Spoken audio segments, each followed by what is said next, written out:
Camera उठाएंगे, Facebook पे जाएंगे, लाइव दबा देंगे और लगेंगे मुसलमानों को गालियां देने, और उसके पीछे लाइन लग जाएगी। वाह भैया वाह, बन गए आप गटर छाप स्टार। वो दानी हो गया है कि इन जैसे चूतियों को भी भीख दे दी जाती। जा बेटा तू भी बन जा, तेरा बाप बना है एक प्रधानमंत्री, तू भी बन जा, चल चल चल। तकिए उधेड़े, चद्दर हटा के देखा, गादी के नीचे देखे, टॉयलेट तक चले गए, टॉयलेट के गोल के अंदर तक हाथ डाल के देखा कि कोई कागज मिल जाए जो हम दिखा सके। ये न दिखाएं तो इनको एक प्रधानी चुनाव जीतना असंभव है। मोहब्बत और इंसानियत, आप नफरत करते रहिए और मोहब्बत और इंसानियत बांटते रहिए। देश के मुसलमानों को विनय दुबे का सल्यूट है, सलाम है आपके दिए, आपके दिखाए हुए सब्र के लिए। नमस्कार दोस्तों, मैं विनय दुबे मुंबई से। भारतीय जनता पार्टी के कार्यकर्ताओं, उनको मानने वालों से पूछना चाहूंगा, बुरा मत मानिएगा रे, लेकिन क्या तुम्हारे अंदर औकात नहीं है क्या? दम नहीं है क्या? हर बार मुसलमानों के चरणों में गिर जाते हो, हर बार एक मुसलमान का तलवा चाटते रहो। मुसलमान इत्तू से हैं देश में, इत्तू से चुटकी भर, और उनसे भी तुम्हारी गांड फटी पड़ी है। मुसलमान वो कौम है जो इतना सब्र रखे हुए देश के अंदर और ऊपर वाले को धन्यवाद करता है। इतना सब्र, इसी के लिए तो उनको पारस पत्थर कहा जाता है। मैंने ये नाम दिया है उनको। भारत का मुसलमान और इस्लाम को मानने वाला किसी पारस पत्थर से कम नहीं है, क्योंकि इसी मुसलमान और इस्लाम को गाली देके कितने ही भंगार जो थे ना, जितने भंगार थे वो आज सोना बनने की कोशिश कर रहे हैं।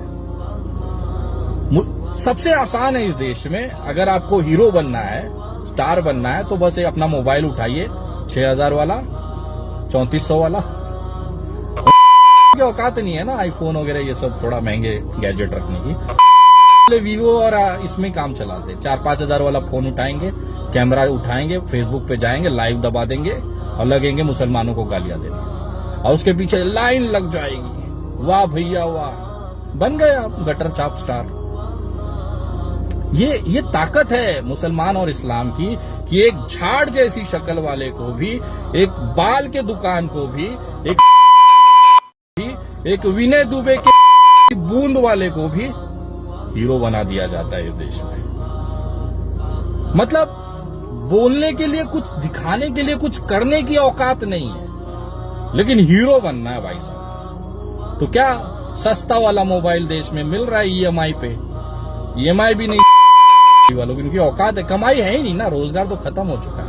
71% युवाओं वाले देश में 45% युवा बेरोजगार है। सबसे सस्ता काम है, एक यूट्यूब चैनल बना लो, एक फेसबुक अकाउंट खोल लो और लगो भौंकने, ले फेमस हीरो हो गए भाई आप। लेकिन जिसके लिए आप बोल रहे हो, इतना बड़ा वो दानी हो गया है कि इन जैसे चूतियों को भी भीख दे दी जाती। जा बेटा तू भी बन जा, तेरा बाप बना है एक प्रधानमंत्री, तू भी बन जा, चल चल चल। ऐसे ऐसे लोग हैं इस देश में जो बिना मुसलमानों के पैरों पर गिड़गिड़ाए, तलवा चाटे, उनकी जिंदगी नहीं बीतेगी। उनके हर 1 मिनट के बाद उनके मुंह से इस्लाम, पाकिस्तान, मुसलमान निकलेगा, बिना उसके जिंदगी नहीं है उनकी। ये कहीं ना कहीं इस्लाम और मुसलमान द्वारा फेंकी हुई भीख पर जिंदा है। ये खूबसूरती है मेरे देश के मुसलमानों की और इस्लाम की। हर मामले को दबाने के लिए कोई न कोई मुसलमान चेहरा उठा लिया जाएगा। अभी देश में इतना बड़ा ड्रग्स का पकड़ा गया, 21,000 करोड़ का ड्रग्स पकड़ा गया, कोई चर्चा नहीं। लेकिन शाहरुख खान का बेटा जो है, उसे जेल होनी चाहिए, उसके पास 10 ग्राम ड्रग्स पड़ रहा है। वाह। लखीमपुर खीरी में 8 किसान मारे गए, लेकिन रेड कहां हो रही है? मौलाना कलीम सिद्दीकी के घर पर, क्योंकि कोर्ट में हमने गिरफ्तार तो कर लिया, सबूत कहां से लाओगे? 5 लाख हिंदुओं का धर्मांतरण करा दिया मौलाना साहब ने। वाह। ये आरोप है यूपी सरकार के, जो इन्होंने कोर्ट में दिखाए और मांगा 14 दिन की रिमांड। कि मुझे 14 दिन दीजिए, हम सबूत जमा करके दिखाना चाहते हैं कोर्ट में। कोर्ट ने ग्रांट कर दिया। अब 14 दिन लगभग पूरे होने आए।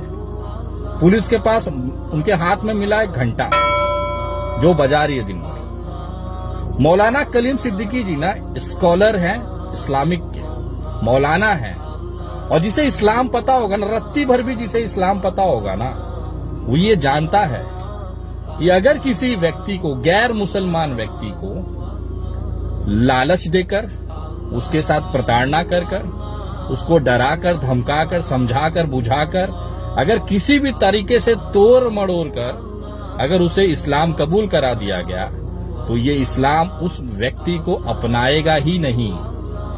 यही तो नियम है इस्लाम का। अगर आपने लालच देकर या दबाव बनाकर उसे इस्लाम में ला भी दिया, मुसलमान बना भी दिया, तो इस्लाम धर्म ऐसा है कि उसे कबूल ही नहीं करेगा, उसके लिए हराम है वो व्यक्ति। और मौलाना साहब पे आरोप है कि 5 लाख हिंदुओं का धर्मांतरण करा दिया। लाइए सबूत देश के सामने रखिए। हम चाहते हैं कि मौलाना साहब का खुलासा होना चाहिए। जब कुछ होगा तो लाओगे ना भाई साहब। ये इसके लिए मौलाना कलीम सिद्दीकी को गिरफ्तार किया गया क्योंकि जो ड्रग्स का मामला था उसे दबाना था। और कल वापस जब उनके घर पे रेड हुई है, वो इसके लिए हुई है कि लखीमपुर की जो घटना है उसे दबाया जा सके। ये घर पे गए, तकिए उधेड़े, चद्दर हटा के देखा, गादी के नीचे देखे, टॉयलेट तक चले गए, टॉयलेट के गोल के अंदर तक हाथ डाल के देखा कि कोई कागज मिल जाए जो हम दिखा सके। खाली हाथ सब वापस आए हैं। और यकीन मानिए, सब्र देखिए इस्लाम का और देश के मुसलमानों का कि वो आज भी खुश है, खुशहाल हालत में है। जो नफरत करते हैं मुसलमानों से, बेचारे उनकी जिंदगी झंड हो चुकी है। बवासीर हो गया है विशेष अंग में उनके, रोज खून की उल्टियां होती हैं मुसलमान और इस्लाम के नाम पर। अरे यार, ये देश का मुसलमान और इस्लाम इतना बड़ा दानवीर है, एक झंडू को कहां से कहां पहुंचा दिया। एक गोदरा कांड करने वाले को आज प्रधानमंत्री बना दिया भाई, इसी मुसलमान ने। इनके फीके हुए भीखों पे आज सरकारें चल रही हैं। अपनी कमजोरियां, अपनी नाकामियां छिपाने के लिए मुसलमानों का पैरों पर गिड़गिड़ा कर भीख मांगा जाता है। ये देश है मेरा हिंदुस्तान।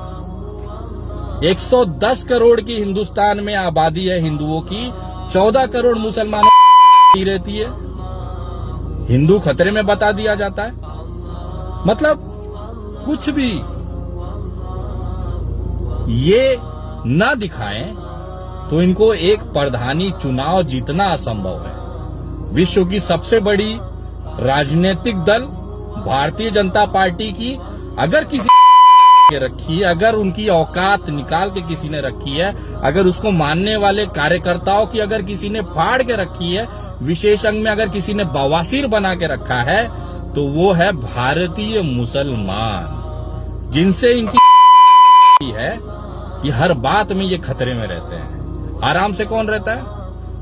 मुसलमान, इस्लाम। क्योंकि इस्लाम कहता है सब्र रखिए, अपने ऊपर वाले के ऊपर विश्वास रखिए, किसी के साथ गलत नहीं होगा। मेरा सनातन धर्म भी यही कहता है कि अपने धर्म का अभिमान करिए, लेकिन दूसरे धर्मों को सम्मान दीजिए। तो ये सनातन और इस्लाम एक ही है। उसको मानने वाले, उसकी प्रक्रियाएं अलग हो सकती हैं, लेकिन आखिर में अगर उसका आप समरी देखेंगे, एक संक्षेप में अगर देखेंगे, तो दोनों एक ही चीज सिखाती है, वो है मोहब्बत और इंसानियत। आप नफरत करते रहिए, अब मोहब्बत और इंसानियत बांटते रहेंगे। देश के मुसलमानों को विनय दुबे का सल्यूट है, सलाम है आपके दिए, आपके दिखाए हुए सब्र के लिए। आज के दौर में जिस कौम के साथ इतनी तानाशाही हो रही है, इतनी बर्बादियां की जा रही है, उसके बाद भी आप लोग जिस हौसले और जज्बे के साथ इसका सामना कर रहे हैं, सब्र रख रहे हैं, विनय दुबे उस सब्र को, उस कौम को सलाम करता है।